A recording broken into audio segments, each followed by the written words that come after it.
She stands at the crossroads, and everything she's kept hidden for months is about to shatter. His life, her life, their secret all crumbling in a single moment of discovery. But the real question isn't how they got caught. It's whether love is worth losing everything for.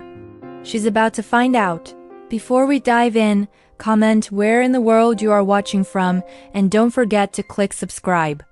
The rain drummed against the cottage windows as Maya kicked off her boots, leaving wet footprints on the wooden floor. She'd driven 2 hours through the downpour to get here, to this place where nobody knew her name, where she could finally exhale.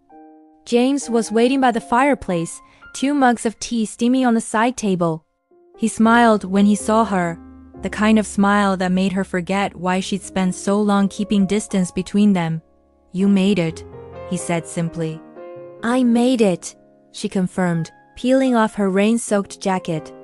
They'd been doing this for 3 months, now stealing moments in this rented cottage on the coast, away from the city, away from their separate lives, away from the complicated reasons why they couldn't be together in the real world.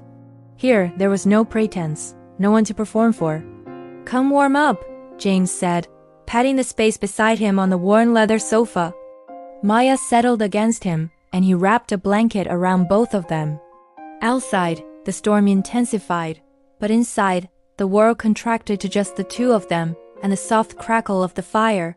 His arm around her felt like the only certainty she'd ever known.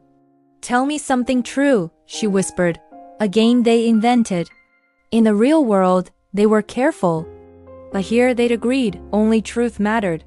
"I think about you every single day," James said, his fingers tracing gentle circles on her shoulder. "Not just when we're together.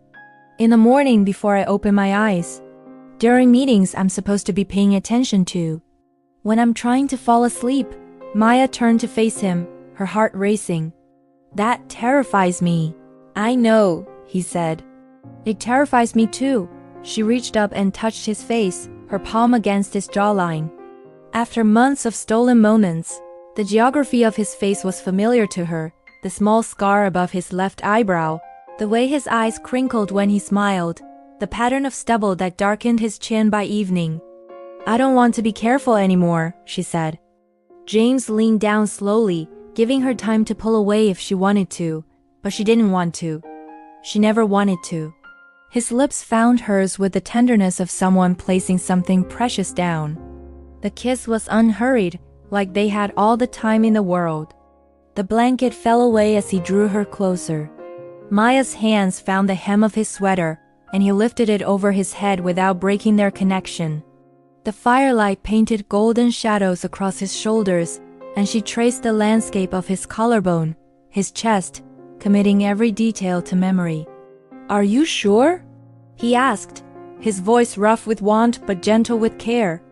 Instead of answering with words, Maya stood and took his hand, leading him to the bedroom. Rain lashed the window as they fell onto the bed together, tangled in each other like they were trying to answer a question they'd both been asking for months. What followed was unhurried and reverent. James kissed her slowly, her throat, her shoulders, the inside of her wrist where her pulse quickened at his touch. His hands moved with deliberation, exploring the curves of her body, as if she were a language he was learning, a melody he wanted to memorize. Maya gasped as he traced patterns across her ribs, down her waist. She pulled him back to her mouth, needing to taste him again, needing the connection of their bodies intertwined. When he finally moved into her, it was with such tenderness that tears pricked her eyes. "I love you," he whispered against her neck. The words she'd been terrified to hear him say, the words she'd been desperate to hear. "God, Maya, I love you so much." They moved together slowly, savoring every sensation, every moment. There was no urgency, no frantic desperation, only the profound intimacy of 2 people who had finally stopped pretending they could keep their distance. She wrapped her legs around him, pulling him deeper, and he buried his face in her hair, breathing her in like she was the only air he needed. Later, as the storm began to ease, they lay in the darkness wrapped around each other. James traced abstract patterns on her bare shoulder. "What happens when we leave?" Maya asked quietly. I don't know, James admitted. But I know that whatever happens, this is real. What we do when we're alone, this is the truest thing in my life. Maya turned to look at him. In the moonlight filtering through the window, she could see the sincerity written across his face. For the first time since this had begun, she didn't feel the weight of impossibility. We figure it out, she said. Together, he agreed, pulling her even closer. They fell asleep like that, wrapped in each other and in the comfortable silence of two people who had finally stopped running from what they felt. The rain continued its gentle percussion against the roof, and the fire in the other room burned itself down to embers. But here in this small bedroom in a cottage by the sea, everything felt warm and certain and right. Outside, the real world waited with all its complications and expectations. But in this moment, what mattered was what they did when they were alone, the way they loved each other when no one was watching, when the only audience was their own hearts, finally beating in rhythm with one another. For the first time, Maya believed that might be enough.